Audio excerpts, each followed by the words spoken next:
하나님이 야곱에게 이르시되 일어나 베델로 올라가서 거기 거주하며 내가 내 형 에서의 낯을 피하여 도망하던 때에 내게 나타났던 하나님께 거기서 제단을 쌓으라 하신지라. 야곱이 이에 자기 집안 사람과 자기와 함께한 모든 자에게 이르되 너희 중에 있는 이방 신상들을 버리고 자신을 정결하게 하고 너희들의 의복을 바꾸어 입으라. 우리가 일어나 베델로 올라가자. 내 환난 날에 내게 응답하시며 내가 가는 길에서 나와 함께 하신 하나님께 내가 거기서 제단을 쌓으려 하노라 하매 그들이 자기 손에 있는 모든 이방 신상들과 자기 귀에 있는 귀고리들을 야곱에게 주는지라. 야곱이 그것들을 세겜 근처 상수리 나무 아래에 묻고 그들이 떠났으나 하나님이 그 사면 고을들로 크게 두려워하게 하셨으므로 야곱의 아들들을 추격하는 자가 없었더라. 아멘. 어떤 곳에 무엇이든지 희귀한 것을 갖고 싶어하는 임금님이 있었습니다. 어느 날 임금님이 맛이 기가 막힌 좋은 요리가 있다고 해서 그 요리를 맛보게 되었고 또 그 맛을 보면서 감탄을 했습니다. 이제껏 먹어본 요리 중에서 이것이 가장 제일이다. 그리고 이렇게 훌륭한 요리를 한 요리사를 불러서 그 요리사에게 많은 상을 주겠노라 이렇게 선포를 했습니다. 그러면서 요리사를 불러들였는데 그 요리사는 임금님의 그 이야기를 듣고는 겸손하게 대답을 했습니다. 임금님, 칭찬해 주시니 대단히 기쁩니다. 이 요리는 제 기술이 좋아서만이 아닙니다. 만약 좋은 야채를 쓰지 않는다면 아무리 내가 기술이 있다 해도 맛있는 요리를 할 수가 없습니다.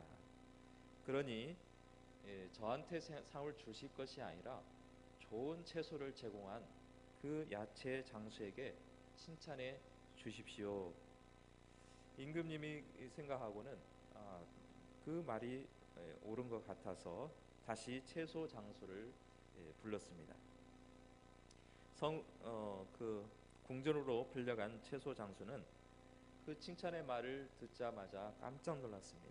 임금님, 그건 천만의 말씀입니다. 저는 그 야채를 팔았을 뿐이지 제가 칭찬받을 만한 일을 한 것은 아닙니다. 그 야채를 키운 것은 제가 키운 게 아니라 바로 농부가 키웠습니다. 그러니 그 농부를 상에게 상을 주어야 합니다. 임금님은 또 그 말을 듣고 농부를 불렀습니다. 그리고 나서 농사에 이렇게 맛있는 야채를 길러줬으니 너에게 상을 주겠노라 이렇게 얘기를 합니다. 그랬더니 농사꾼이 이렇게 얘기합니다. 임금님, 그것이 절대로 아닙니다. 저는 그저 이 채소를 씨앗을 뿌렸고 또 여러 가지 잡초도 제거했고 또 손질도 했지만은 그 야채를 자라게 하신 분이 따로 있습니다. 그것은 햇빛도 주고 비도 주고 또한 그 잎사귀가 잘 자랄 수 있도록 열매를 잘 맺을 수 있도록 하신 분은 바로 하늘에 계신 하나님입니다. 그러니 저한테 상을 줄 것이 아니라 하늘에 계신 하나님 앞에 상을 돌려야 될 줄로 압니다. 이렇게 대답을 했다고 합니다. 자, 하나같이 다 보면은 누구나 상을 준다고 하면은 서로 받으려고 하고 서로 욕심을 내어서 그 상을 오히려 기대를 할 텐데 그렇지 않고 자신이 한 것이 아니라 그것을 하도록 그 인도한 또 그것을 제공한 그 사람들에게 그 모든 공을 돌리는 것을 볼 수가 있습니다. 자, 여기서 보면은 자기가 열심을 내어서 실력을 발휘해 가지고 훌륭한 요리를 만드는 것도 그 사람의 재능이고 그 사람의 그러한 칭찬받을 그러한 것입니다. 그런데도 자신이 잘해서라기보다는 그 자리에 오르게 하기까지는 무엇 때문에 이렇게 했는가 그것을 생각하고 있었다는 것입니다. 그래서 그 사람들은 다 요리사나 농사꾼이나 또 야채 장수나 다 하나같이 자신이 어떻게 이 자리에 올 수 있었는가에 대한 그 생각을 한 사람이었기에 더 훌륭한 사람이 될 수가 있었을 것입니다. 오늘 야곱이 위기를 만나고 있습니다. 그 가운데서 하나님의 도우심을 받고 있습니다.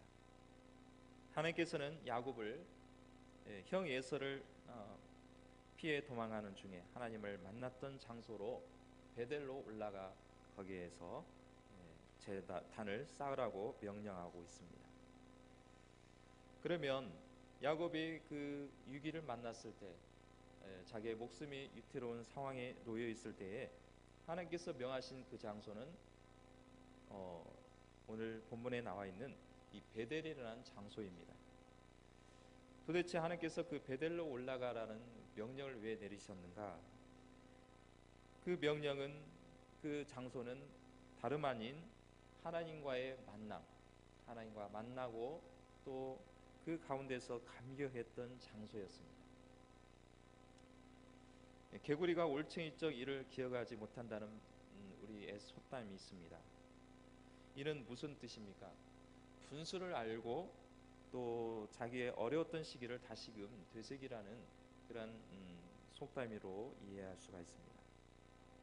그렇다면 오늘 말씀에서 강조하고자 한 것은 21년 전에 광야에서 만났던 장소, 즉 그 장소에 가서 네가 여기까지 이렇게 부유하게 되고 또 이렇게 많은 식구를 이룰 수 있는 것은 내가 그 베델에서 너에게 복을 줬기 때문에 네가 이 자리에 왔다라는 그 어떤 네 분수를 알라라는 차원이 아닙니다.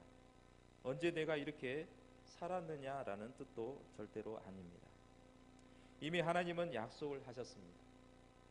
야곱을 통해서 너에게 큰 민족을 이룰 것이다라는 하나님의 약속을 말씀하셨던 장소가 바로 베델이라는 장소입니다.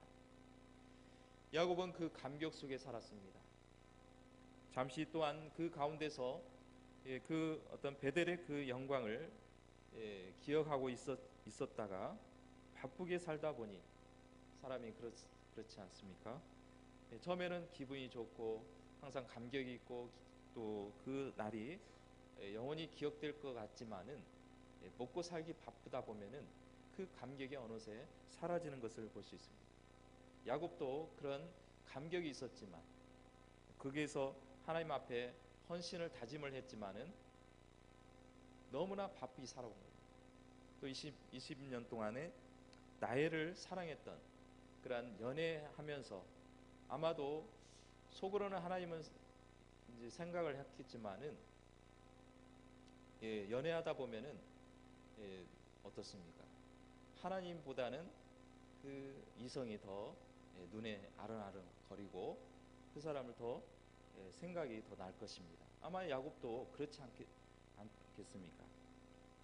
하나님을 그렇게 감동을 받았고 기쁨으로 살았지만은 여전히 이 라헬이라는 그 이성을 또 사모했고 그 가운데서 또 연애를 하다가 결혼을 하게 되고 또 자신의 재산이 불리기 위해서 생활했던 삶을 살아왔기에 아마도 하나님의 만남이 어느새 그 감격이 사라지고 또 희미해져 가고 있었던 것입니다. 그래서 하나님은 그때를 기억하라는 것입니다. 그 초심을 잃어버리지 아니하고 내가 너에게 복을 주셨던 그 때를 기억하고 그때의 감격을 다시금 되새기라는 하나님의 그러한 명령인 것입니다. 초심으로 돌아가자는 것은 하나님께서 약속하신 것을 기억하고 하나님은 그 약속을 성취하시고 이루실 때까지는 떠나지 않겠다는 것입니다.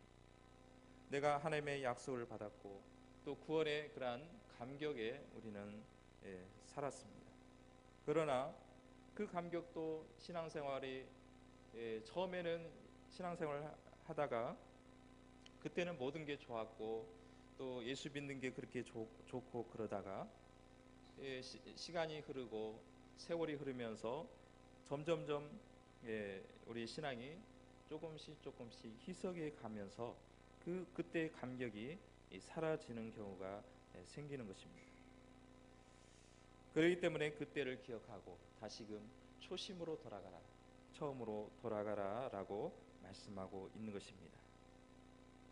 하나님은 그 초심으로 돌아가는 것은 반드시 너에게 복을 주시고 그 약속을 이루어 주실 것이라는 확신을 심어주기 위해서 다시 돌아가라고 말씀하고 있는 것입니다. 그러나 반면에 인간은 그렇지 않습니다. 처음에는 좋아서 약속을 하고 내가 그 약속을 반드시 지켜주겠다고 약속을 굳게 맺습니다. 그러다가 시간이 지나고 상황이 바뀌게 되면 위급한 상황이 몰아닥치고 언제 내가 그렇게 약속을 했느냐라고 식으로 안면모수하는 경우가 많이 있습니다. 또 마음이 바뀌어서 외면하는 경우가 있다는 것입니다. 그렇지만 하나님은 인간과 달리 하나님께서 약속하신 것은 반드시 이루어주시고 또한 그 약속의 장소로 인도해 주시는 것입니다. 그리고 하나님은 야곱에게 베델에 가서 제단을 쌓으라고 명령하고 있습니다. 구약의 제사는 오늘날로 말하면 예배의 신앙이라고 볼 수 있습니다. 하나님은 예배를 통해서 만나주시고 예배를 통해서 은혜를 주십니다. 야곱의 생애를 통해서 주님이 주신 초심의 신앙에 대해 다시 한번 생각하며 늘 우리는 초심으로 돌아가는 그러한 기쁨의 삶을 누리시기를 축복합니다. 그러면 이 야곱이 어떤 인물인가를 보겠습니다. 야곱에 대해서는 인간적으로 봐서는 야비하다고 볼 수가 있습니다. 야곱에서 나타내주는 뜻과 같이 이 뒤꿈치라는 뜻이 있습니다. 왜 이 야곱을 뒤꿈치라는 뜻을 가지고 있는 그 이름을 야곱이라고 지어줬는가? 성경적 보면은 태중의 에서와 야곱은 쌍둥이에서 서로 간에 싸우는 겁니다.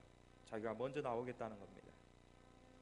그런데 마지막 나올 때는 뒤치락 엎치락 하다가 나중에 나올 때 에서가 먼저 나오는 겁니다. 그 사이에 야곱이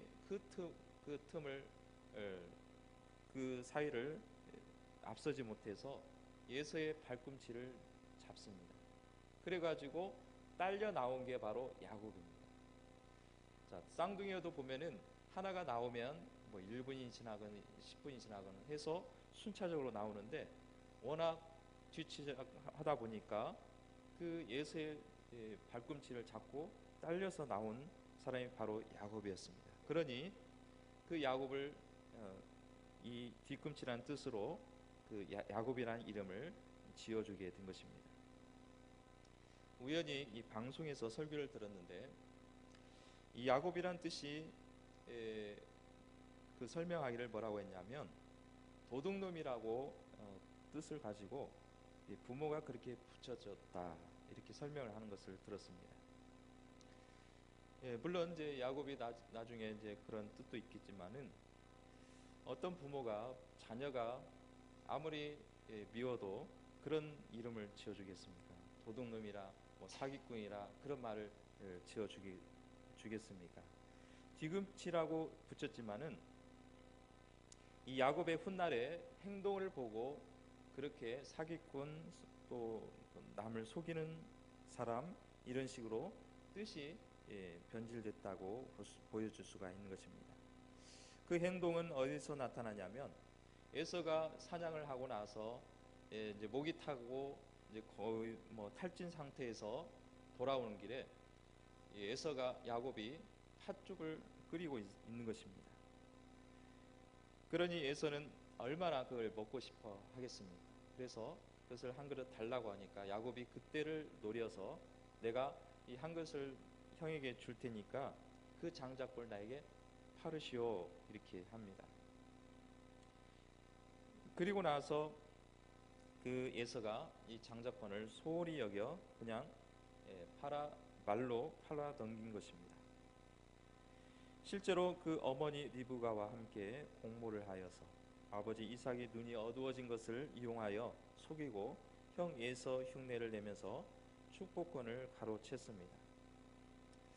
그렇다면 여기서 보면 여기까지는 야곱이 너무나 잘못했습니다. 형 에서가 받아야 할 축복권을 도중에 가로챈 겁니다. 그러면 그 축복권은 잘못된 사람에게 주어졌기 때문에 다시 반환이 되어야 되는데 성경에는 그렇지 않습니다. 물론 아버지를 속였고 또 에서가 받아야 할 것을 가로챘지만은 그 행동을 그대로 유지가 되고 유효가 되었습니다.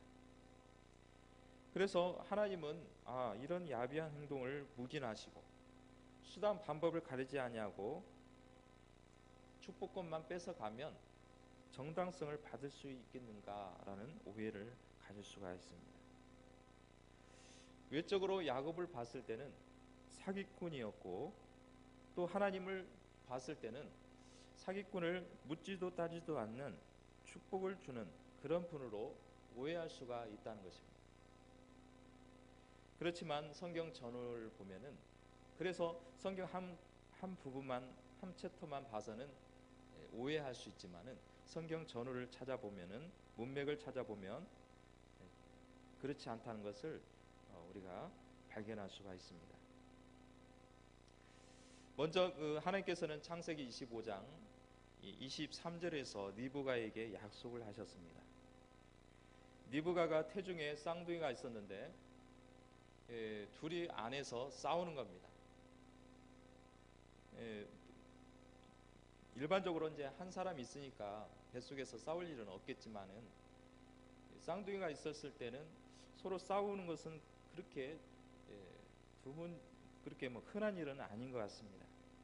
그런데 니브가가 그 안에서 서로 싸우고 아마 치고받고 하지는 않았겠지만은 서로 뱃속에서 싸우는 것을 느꼈겠죠. 그래서 하나님 앞에 물었습니다. 하나님, 제 태중에 이 쌍둥이가 있는데 서로 싸웁니다. 제가 어떻게 해야 되겠습니까? 이렇게 하나님 앞에 여쭤볼 때에 하나님께서 이렇게 대답하십니다. 두 국민이 내 태중에 있구나. 두 민족이 내 복중에서부터 나누이리라.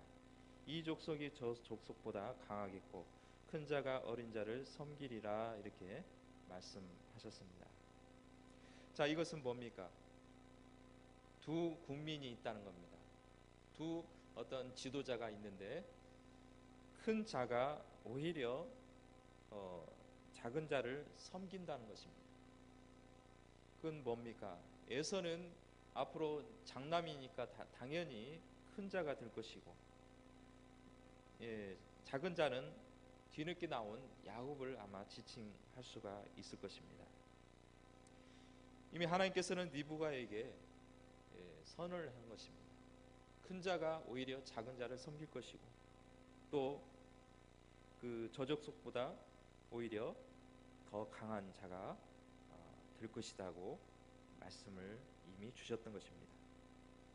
또 말라기 1장 2절 3절 보면은 내가 야곱을 사랑하였고 예서는 미워하였으며 라고 말씀합니다. 인간의 기준으로서 보는 관점에서는 에서가 더 남자답고 의리 있어 보여서 더 좋아 보일지 모릅니다. 그러나 하나님의 관점에서는 비록 용맹하지 못하고 야성미가 부족한다 할지라도 하나님을 사모하는 그 야곱을 더 사랑했고 또 축복을 사모하는 그 야곱을 더 하나님은 더 아끼셨다라고 이렇게 말라기에서 말씀하고 있는 것입니다.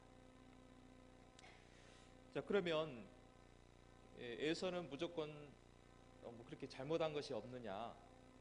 또 성경에 보면은 그렇지 않은 부분이 나와 있습니다.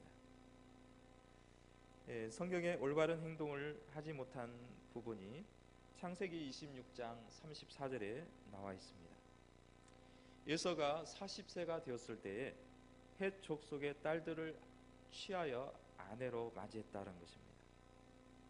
그것도 부모의 허락도 없이 마음대로 결혼을 했다는 것입니다. 결혼을 우리가 자기가 하고 싶다고 해서 하는 게 아니라 부모님의 승낙을 받아야 됩니다. 또 부모님이 납득하지 않고 그것을 용인하지 않으면 어떻게든 자기가 좋아하면 부모님을 잘 설득하고 아니면 또 좋은 모습으로 또 그런 모습을 보여줌으로써 부모의 감동을 주어 가지고 부모로 말미암아 허락이 떨어졌을 때 그때 결혼을 하면 그것은 축복의 결혼이 되겠지만은 부모님의 허락 없이 자기가 좋아한다고 해서 마음대로 취한다면 그것은 잘못된 결혼이 될 수밖에 없는 것입니다. 그 감정을 35절에서 이삭과 리브가의 마음에 근심이 되었다라고 기록하고 있는 것입니다. 유독 예서에게 그 해족 속의 딸을 취했을 때 그 나이를 기록했습니다. 그 나이가 몇 세입니까? 40세. 40세 하면은 뭐라고 부르죠? 예, 부록. 부록이 무슨 뜻입니까? 사물의 이치를 터득하고 세상 일에 흔들리지 않는 나이다. 이것이 바로 부록의 나이다라는 것입니다. 물론 이제 아무래도 100% 흔들리지는 않겠, 안 흔들리거나 또 잘못 판단하니 전혀 없다는 것이 아닐 것입니다. 실수도 있고 잘못된 행동도 할 수도 있겠지만은 그만큼 무엇이 잘못되었고 이것은 이 행동은 잘못되었고 이렇게 해서는 안 된다는 그러한 정도는 어느 정도 알 수 있는 나이다라는 것입니다. 예서도 이방 여인을 취한다는 것은 하나님께서 원치 아니하시고 또한 부모도 당연히 원치 않을 것이다, 싫어하실 것이다 라고 알면서도 그런 행동을 했다는 것이 문제인 것입니다.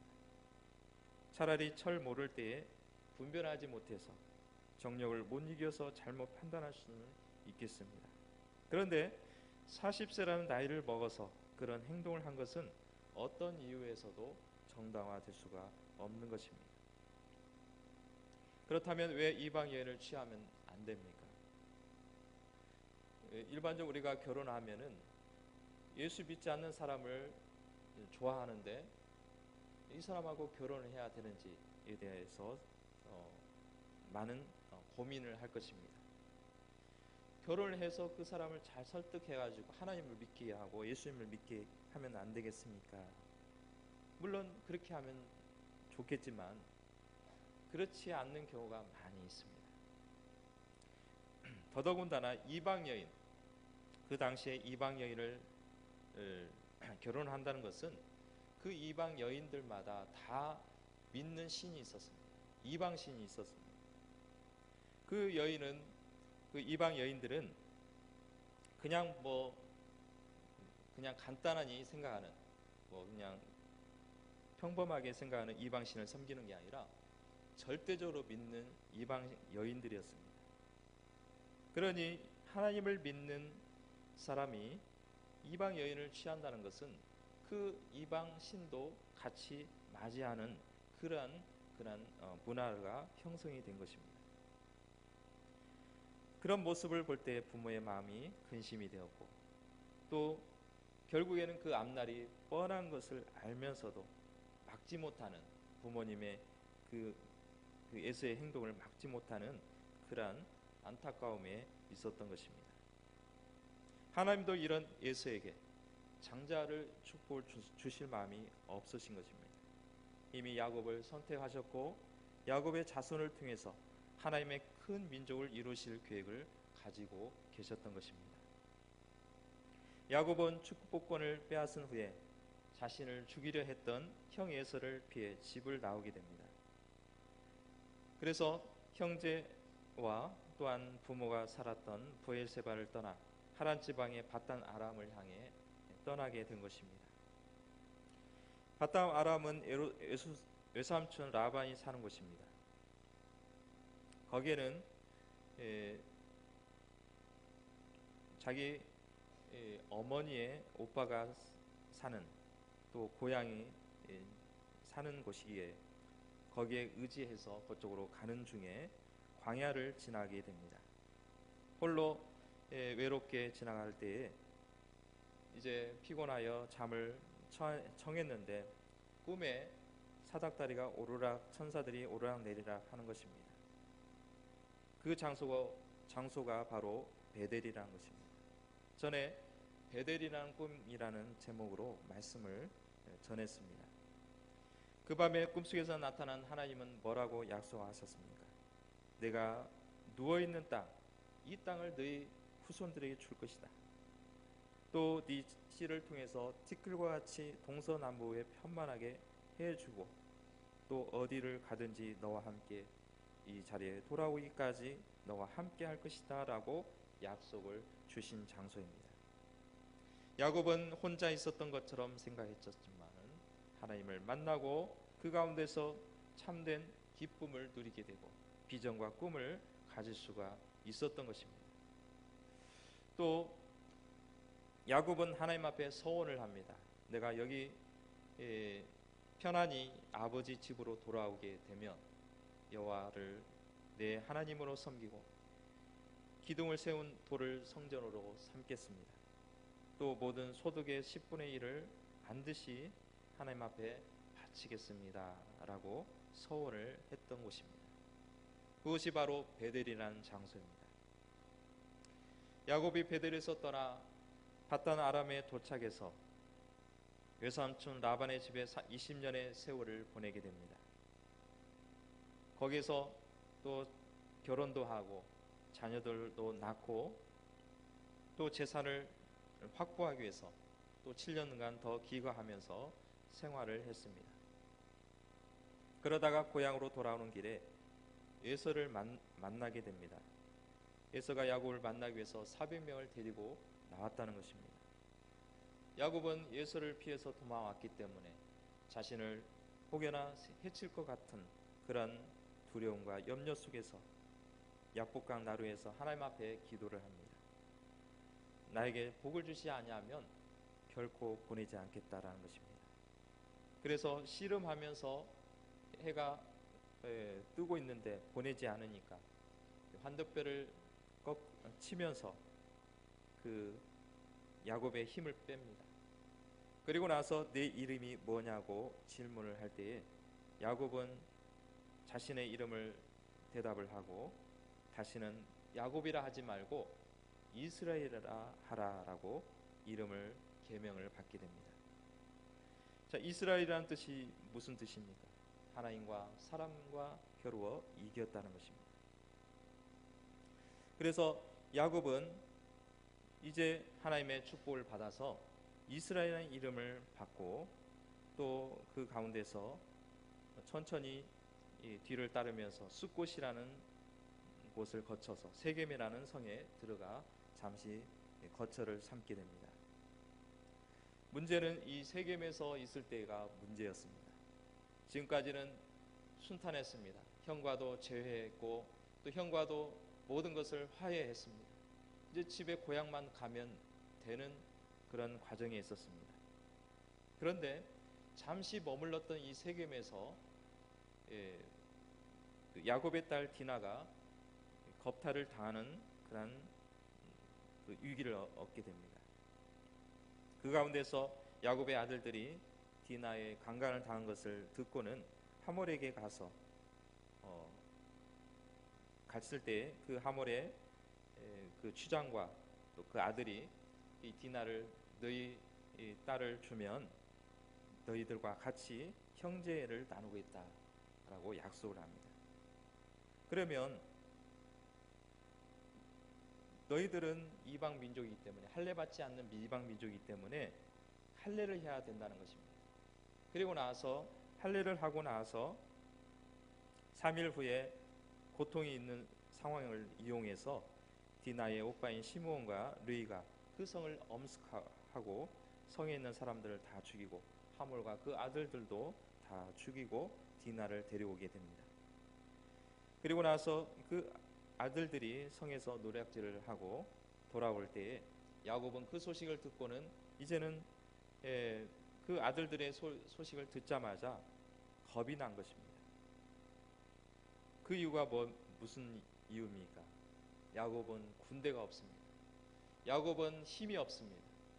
그 가운데서 이 가나안 족속들을 건드렸으니 얼마나 두렵겠습니까? 가나안 족속들은 자기네들끼리는 서로 간에 동맹이 잘 이루어져 가지고 무슨 일이 있으면은 벌떼같이 달라드는 족속들입니다. 그러니 야곱은 이제는 자기뿐만 아니라 자기 실손들 모든 가축들 다 죽게 될 것을 염려하고 있었던 것입니다. 벌떼같이 달라든 것이 어떤 형상인지 여러분들 보셨습니까? 제가 또 벌통을 가까이 해본 적이 있었습니다. 그런데 이 벌통은 일반적으로 사람들이 이제 키우는데 이 벌통을 옮기다 보면은 급히 옮기다 보면 이제 약간 충격이 오면은 이 벌들이 좀 몇 마리가 나옵니다. 그러면은 저쪽으로 도망가는데 그 벌들 중에서도 특공대가 있어가지고 끝까지 쫓아옵니다. 그래서 망을 씌웠지만은 그 망에 그 틈을 이용해가지고 기어이 그 틈을 노려서 침을 놓아줍니다. 이게 바로 벌떼같이 달라드는 것입니다. 좀 가다가 멈출 줄 알았지만은 그렇지 않다는 겁니다. 이 가나안 족속도 마치 이 벌떼와 같이 달라들으니 야곱은 생각할 겨를이 없었던 것입니다. 이제는 끝장이라고 생각했고 이제 더 이상 소망이 없다고 생각했을 때 하나님은 야곱에게 명령을 합니다.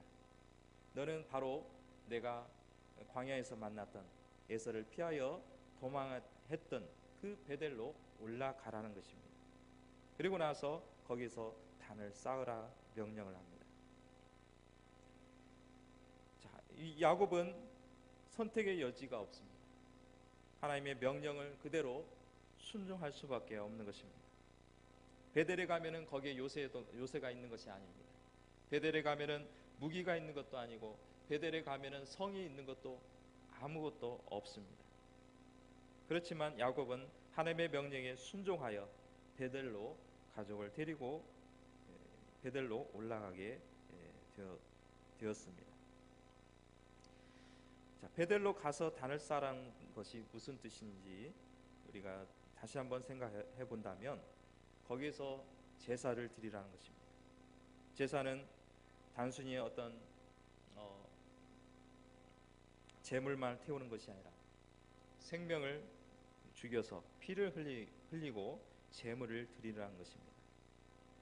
오늘날 이 제물을 드려서 하나님 앞에 예배를 드리지는 않지만은 우리는 예수 그리스도의 피로 말미암아 우리는 하나님 앞에 예배를 드리고 있는 것입니다. 바로 예배가 회복되어야 된다는 것입니다. 예배가 회복되어야 우리의 삶이 회복될 줄로 믿습니다. 베델에 가서 제물을 바치라는 것은 예배 회복을 말씀하고 있습니다. 희생 제물을 드리라는 것입니다.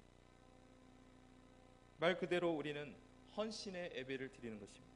우리가 예배 보통 오후 예배, 헌신 예배를 드리는 경우가 있습니다. 그러면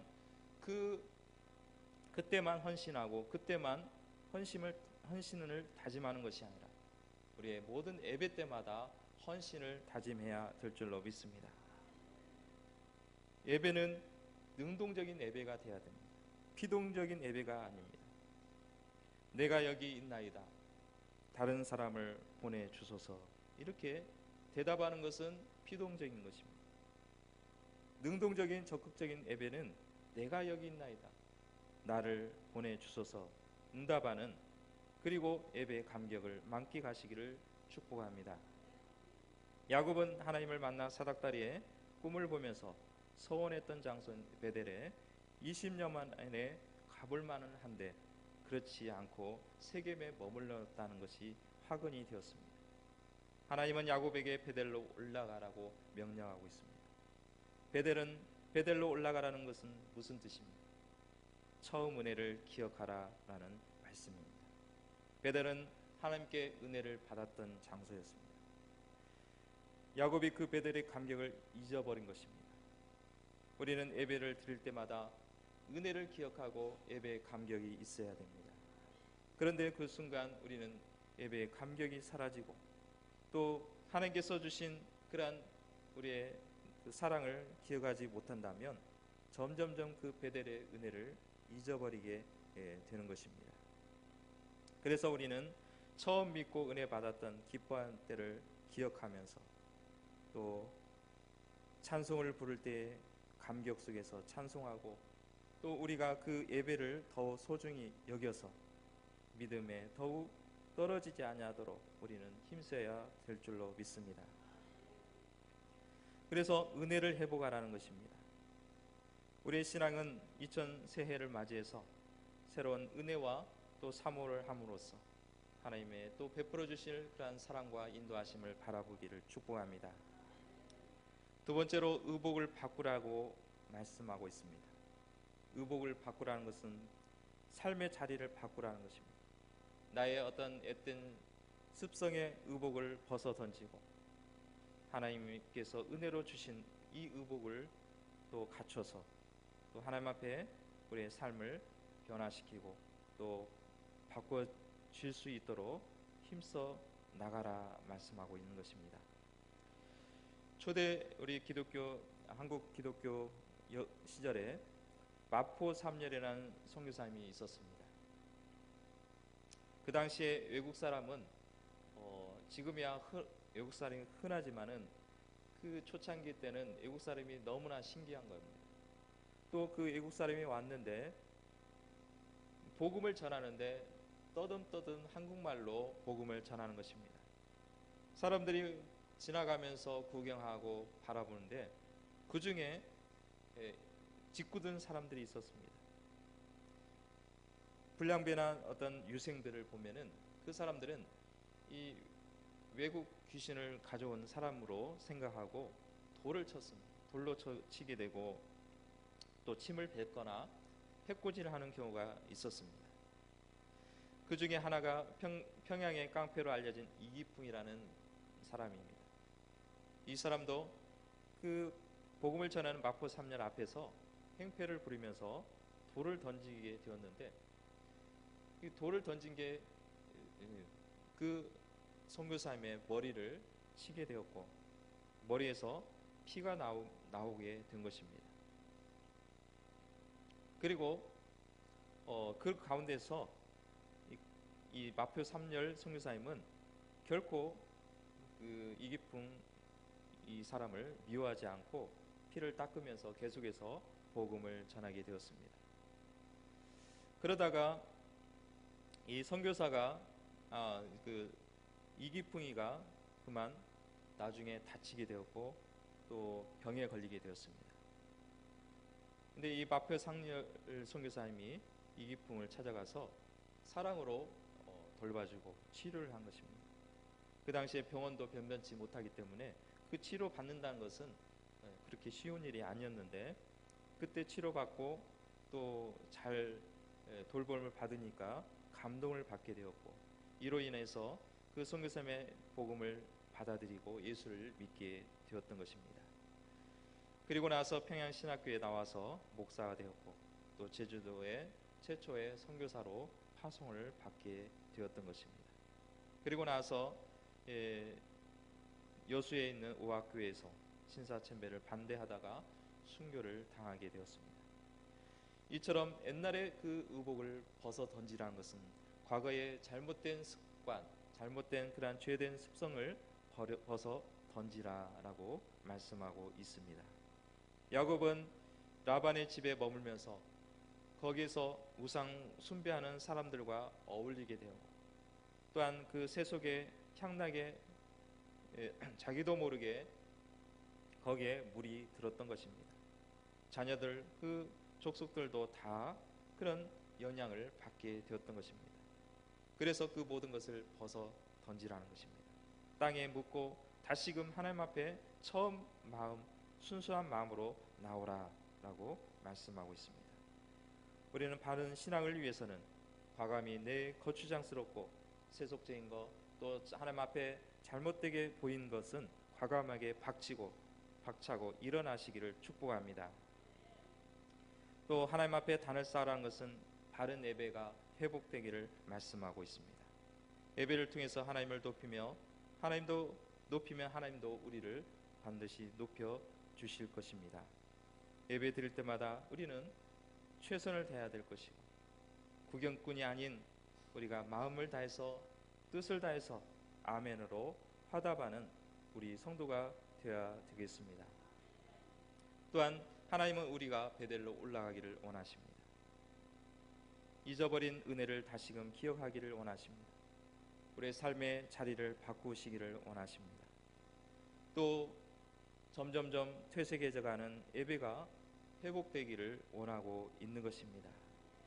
우리는 본래 모습이 어떤 모습입니까? 본래 모습은 과거의 어떤 죄된 습성의 모습이 아닌 하나님의 은혜 가운데서 세마포로 단정을 하고 또 예수님의 그러한 사랑을 기억하면서 약속을 잊지 않는 그러한 모습이 바로 우리의 모습일 줄로 믿습니다. 베델로 올라가라고 오늘 말씀하고 있습니다. 우리는 새해가 되면 작심삼일이라고 생각하지만은 우리 신앙만큼은 작심삼일이 아니라 우리는 주님이 오시는 그날까지 하나님을 향한 그 사랑과 열정이 식어지지 말아야 될 것입니다. 우리가 어려운 문제가 있으면은 우리 신앙이 점점 약해지는 경우가 있습니다. 뭔가 가정의 형편이 안 좋고 또 사업이 잘 안 되면은 하나님을 향한 사랑도 식어지는 경우가 있습니다. 그럴 때 오늘 야곱이 베델로 올라간 것처럼 위기를 당하고 오히려 목숨의 위협을 당했을 때 베델로 올라갔을 때 그 뒷일은 내가 해결하는 것이 아니라 하나님께서 해결해 주시는 것입니다. 오늘 우리가 베델로 올라가는 그러한 결단을 통해서 초심을 회복하고 모든 문제를 해결받는 복된 성도가 되시기를 주님의 이름으로 축복합니다.